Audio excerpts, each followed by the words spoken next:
ស្រីបងប្អូនទាំងអស់គ្នាថ្ងៃនេះមាន Civic EK មួយខ្ញុំកាត់បានមើលរូបរាងជុំលេងទៅអត់រៀបចំទេចង់យកទាំងចឹងក៏បានយកបែបរៀបចំក៏បានឯខាងក្នុងវាស្អាតអស់វាដៃស្អាត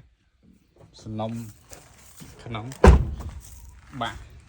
ស៊ីនអីស៊ីននៅមានទាំងអស់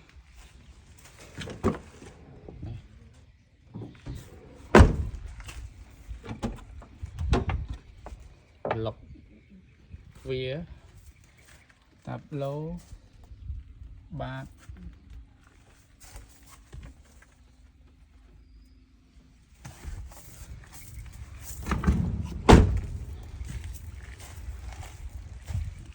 នេះជាងវាមិនជុំ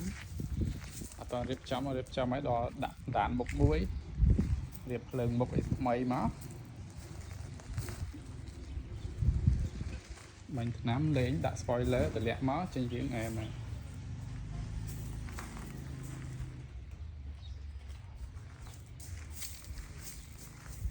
ចង់យកទៅរៀបខ្លួនឯងក៏បានឬមួយយកអាពេលរៀបចំឲ្យក៏បានដែរតម្លៃតាមហ្នឹង